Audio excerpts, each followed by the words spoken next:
Now, didn't you?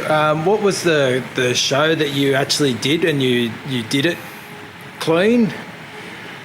I can't remember. It's whatever Ironman I came 50, and I think I placed 5th or 6th. So it was around the 96 mark, somewhere around then. So I'm not offhand, but if you looked up Ironman, one of those. And wasn't one of the things with the PDI that weren't you for bringing in drug testing? Yeah. Well, they used to drug test for like diuretics and stuff, but for me, it's like I told them, if they wanted to go to whole hog, and I mean actually test for steroids, I was all for it. Even if the IFBB did, I said, look, I got no problem passing drug tests. I'll train all year. They can come randomly test you January, come a week later and do it again. Come 3 weeks later, do it again. Like, I was always for people like, oh yeah, but you can get away, you can block them. I said, look, you won't be able to block them. If they just showed up any time, here and there, without any warning, I said I was all for the drug testing, so it didn't bother me at all, just to show people it can be done. If you've got the right genetics, and you train hard, do whatever, it can be done without the drug. Sure, drugs might make it that little bit, easier to hold on to the muscle mass and stuff in recovery, but like I said, I did it that year without them, and recovery was harder a bit. Because like I said, doing the amount of cardio I kept doing, I kept training exactly the same. I didn't change any training style or anything. So, but yeah, I said if they brought drug testing into it, I said I had no problem whatsoever. I might have been Mr. Olympia. And what's happening with the IFBB with like that's part of their... well, it's in their rule book, yes.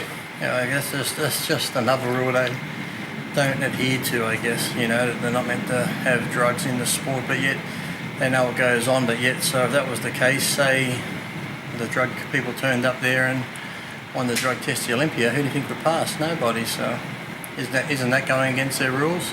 Because that's the thing that pisses you off, because they say we have a rule book here and they suspend me for breaking a rule, but yet if you're going to go by the rule book, drugs are meant to be used and steroids are meant to be used, but yet they know they're using them, but yet they let them get away with that. But yet me, I competed elsewhere to make money, I get suspended. So like I said, they pick and choose the rules depending on who the person is. So that's stupid.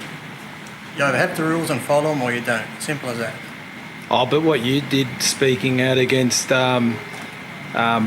physiques and bad terrible. Judging is a lot worse than people abusing steroids. I should have abused steroids. I should have went to jail. I should have sold drugs, and then I would have been okay. All the other stuff that the others do, and then I would have been alright. But no, just keeping quiet, trying to compete, doing what you do to make a living the proper way, competing is bad. And do you think it'd be good one day if it was drug-free, or they'll never... They'll never probably make it that way, but I wouldn't mind it. That wouldn't bother me at all.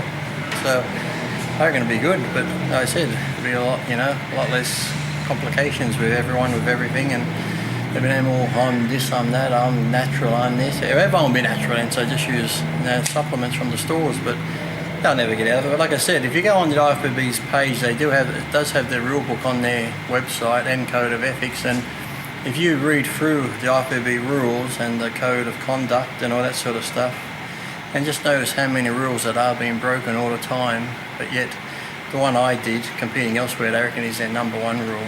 So okay. I thought, drugs and that might have been, but no. No, that's what you did was way worse. And that's why I said, I was talking about getting it into the Olympics. Come on, And when that's a joke. They're never going to get in the Olympics as long as all the drugs are in it like it is. So.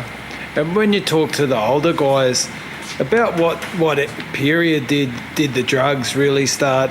They were in it from, like I said, the 60s and that, and like the Deca and all that stuff. But this is just basic Deca and Dianabol, but no one abused it and went crazy on it. I said back then, like I said, it was more about just eating a lot of food. They'd sit down to the huge steaks, the eggs, the milk, and all that sort of stuff. The good potatoes, but all the stuff that they tell you to stay away from these days, But like I said, well, don't eat that meat, it's got cholesterol. Don't eat those eggs, the fat and the cholesterol. Don't drink the tap water, it's got this in it. But yet they go put every fucking chemical in the sun in their body that's known to man. So, stupid.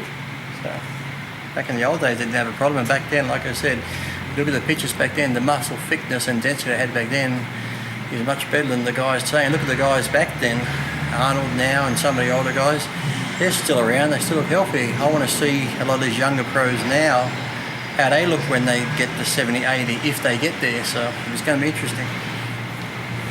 That's for sure.